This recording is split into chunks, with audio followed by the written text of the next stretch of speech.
Hello and welcome to Connect, the podcast of the California MBA featuring one-on-one interviews with movers and shakers in the mortgage industry. I'm Susan Milazzo, CEO of the California MBA, and I'm very happy that you could join us today. Before I welcome today's guest, I'd like to thank our 2025 President's Council sponsors. And these are companies that provide a tremendous amount of financial support to the California MBA, in large part so that we can continue to be the strong advocate for the real estate finance industry before the California State Legislature and our regulators. So I want to ask you to join me in thanking this year's President's Council sponsors. And those companies are AmeriHome, Consolidated Analytics, Funding Shield, Guild Mortgage, Rocket Mortgage, Weiner Brodsky Kider, and Western Alliance Bank. Thank you all so much for your support this year. We really appreciate it. And with that, I'd like to welcome today's guest. I'm very happy to welcome back to Connect Mitch Kider, who's managing partner at Weiner Brodsky Kider, one of our President's Council sponsors. So thank you, Mitch, and welcome to Connect. Thank you. It's great to be here with you. We've done this a few times. I'm happy that I could get a few minutes of your time. I think you have some really specific and really good insight into what the industry is facing right now. The last time you were on Connect, we were fresh off of the 2024 presidential election. And of course, now at this time, the administration's taken so many actions across the board that impact lenders. What are you sharing with lenders about the current status of the CFPB? Well, the truth of the matter is the status of the CFPB remains up in the air. President Trump's original nominee to run the CFPB, Jonathan McKernan, is no longer the nominee. That nomination's been taken down because he's taken another job. Courts haven't yet fully resolved the firings and the layoff issues that go along with the president's desire to, shrink the size of the CFPB to a very, very small size agency itself. Ultimately, what I tell my clients is the cases in the courts ultimately aren't going to go well for the employees. At the end of the day, the government's going to figure out how to do this the right way, how to satisfy the courts, and you're going to have a CFPB that is that's much smaller, left with maybe 200 people, maybe 200 employees at the CFPB, and that's going to make quite a difference as to how the CFPB will operate. And how many employees are there now, roughly? Oh, they're down to about 1,700 now. There were about 1,900 or 2,000 employees before. They're down to about 1,700. They plan on laying off an additional 1,500. And, the Division of Enforcement, for example, will shrink from 250 people to somewhere around 50 people, right? The Division of Supervision will also shrink from about 490 people down to 50 people. The regulatory division, and that really has implications for mortgage bankers, because this is the division that drafts and promulgates the regulations themselves, will have somewhere between 10 and 20 people in there. Currently, there are 230 people that work. Wow. And the consumer complaint division will be down to only 20 people itself. So that will make a dramatic impact on what the CFPB can accomplish. And as I said, the regulatory division is the one that concerns me the most because there are a lot of regulatory changes that are needed. Changes to the LO comp rule, changes to RESPA, things along those particular lines. But with 10 to 20 people in that division, you're not going to get that done. And you're especially not going to get it done on a timely basis. Right, right. I know that, we're certainly seeing it in California, but the actions at the federal level are kind of forcing states to be more aggressive from a legislative and regulatory standpoint. How are you seeing the states react to what's gone on in the last 6 months? Well, I think the states, in all honesty, are being very aggressive. And I think we'll continue to see that for the next 3.5 years. Listen, independent mortgage bankers, their licenses are held by these states, and state regulators view themselves as being responsible for what they do and the impact that they have on consumers. So I see states being aggressive. I see a number of states jumping into the mix and starting to address issues that typically were simply left on a federal level. Let me give you a couple examples, okay? Everyone's read about by now the Biden administration's lawsuit against Capital One Bank. And that lawsuit was all about, what was alleged deceptive marketing and high interest rates. The Trump administration dismissed that lawsuit. But New York in May filed an almost identical lawsuit under state laws and under the federal CFPA. Okay. And private litigation came about under the same types of issues in a suit that just settled not long ago, just a couple of weeks ago, where Capital One settled with private plaintiffs' attorneys and private plaintiffs for $452 million. So that is the example of a state taking the initiative, as well as private litigants stepping in and taking the initiative. You have other states as well.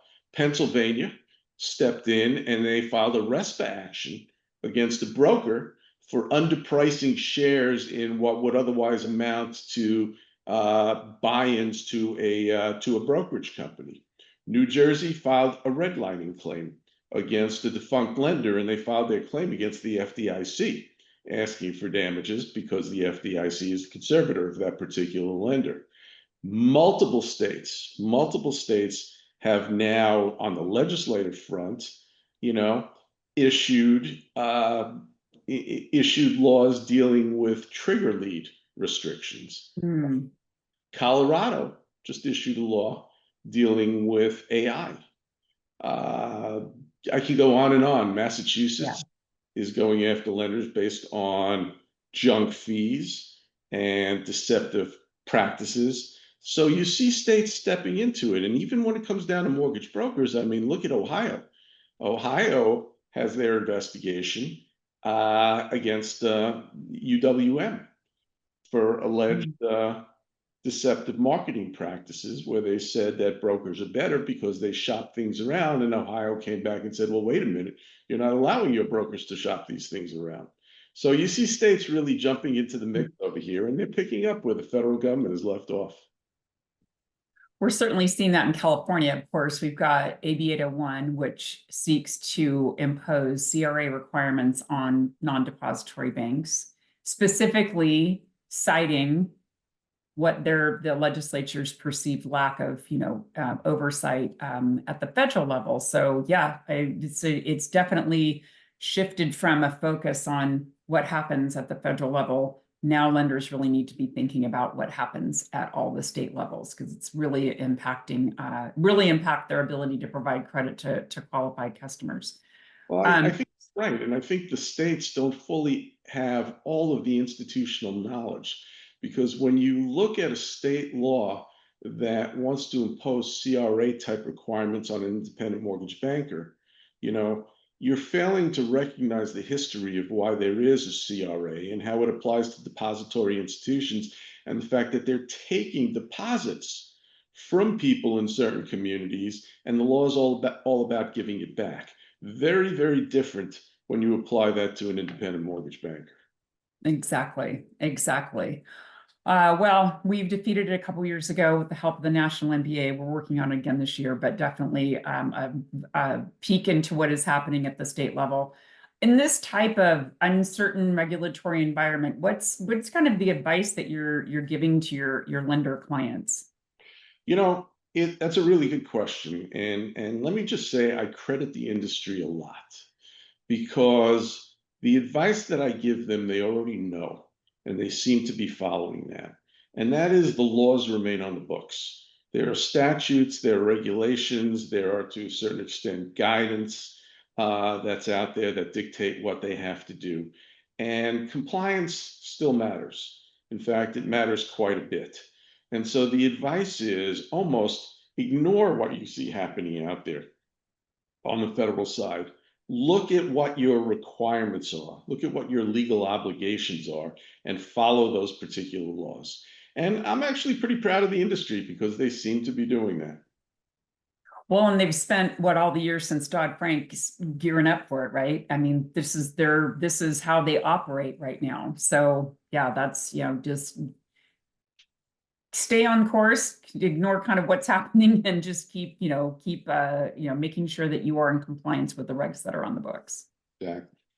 Outside of the regulatory environment, you've mentioned a few already, but are there any other trends in litigation? It sounds like some states are kind of, are trending in litigation to kind of pick up where they feel things have been left off at the federal level. Yeah, it's interesting because the litigation is happening both on a state level and it's happening on a private level as well in terms of class action lawsuits. And what happens, let's deal with the private, the class action lawsuits for a moment. The regulatory compliance arena was pretty much filled, preempted by the federal government through the CFPB. It was very much an activist CFPB for many, many years, even through the first Trump administration. I mean, Kathy Kraninger had as many enforcement actions as anyone did when she was the director of the CFPB. And what happens is when the federal government preempts a field, you see plaintiffs' attorneys move on in different areas because the federal government is there, and sometimes they get in the way of their lawsuits and things along those particular lines. When the federal government steps back, and we've seen that happen before, when the federal government steps back and there's not a lot of regulatory compliance enforcement happening on a federal level, that's when both the states and private litigants step into it and they fill that gap. And I've actually been dealing with clients that have been sending me private lawyer solicitation letters asking people to join in on class action law Um, involving pay-to-pay fees and junk fees and things along those particular lines. And this is what typically happens in those circumstances. So you can see that underlying there's something that's brewing up to the surface over here, and you're going to see more and more of this type of litigation. I think it's going to be in the area of junk fees, both on a state level and on a private level. And remember that the CFPB under the Chopra administration wrote to the states and said, go after junk fees. That was one of the many things they told them to do. So you still see the lawsuits on lender-placed insurance, the lawsuits on pay-to-pay fees, property inspections, things along those particular lines. There are a lot of people involved in community groups and civil rights groups that are starting to question what they should do about fair lending, noting that if in fact the Justice Department and the CFPB is going to take a step back, then maybe they need to step into that particular arena themselves to basically at least maintain the gains that have been had in the last decade or so. And there's a lot of litigation on deceptive advertising, things along mm, lines. And states have really taken to that. And it's interesting because the CFPB hasn't left that one behind either. The CFPB has dropped a number of different lawsuits, but they've probably kept as many lawsuits or more lawsuits still ongoing than the ones than the number that they dropped. And a lot of those deal with deceptive acts and mhm. things along those particular lines. So many things for lenders to kind of be aware of, whole new grounds for them to be monitoring. I think this year in kind of an uncertain environment. Mitch, you and the firm have been huge supporters of the California MBA, which I'm very grateful. Look forward to welcoming you to our Western Secondary Market Conference in August, talking about housing policy. I think that's a new panel for us this year, and we're very happy that we can secure you to come out and share your insights on what's happening there. But from what you've shared today, it's clear that advocacy efforts from the State Mortgage Bankers Association are very significant, especially in this administration. Why should lenders support their state MBAs in which they're licensed? Listen, first of all, you do a great job in California, and I commend you for doing an excellent job in California. Second, this is not an industry for the faint of heart. And this is quite a complex industry. There is so much that you need to know. laws, regulations, business practices, things along those particular lines. In general, state MBAs fill a void that needs to be filled through research, through education, through lobbying efforts, through advocacy efforts, everything else along those lines. This industry would be in a lot of trouble, without having these state associations. The National MBA does an excellent job as well, an excellent job, but there's a lot going on a state level too. And so, the role that the state MBA plays is absolutely critical to anyone's business. I can't imagine a mortgage banker thinking differently, quite honestly. Well, thank you for that. We are very grateful for the support, at least California MBA gets from an advocacy standpoint from the National MBA. But thank you for your comments today. Always great to have you on Connect. If I don't see you before, I will see you in August at our Western Secondary Market Conference. I look forward to it. It's great seeing you. Thanks. And thanks to all of you for joining us on today's episode of Connect. To access any of our past episodes, you can follow us on our YouTube channel. We're also available on SoundCloud, Apple Podcast, and Spotify. That's it for this week, and we'll see you next time on Connect.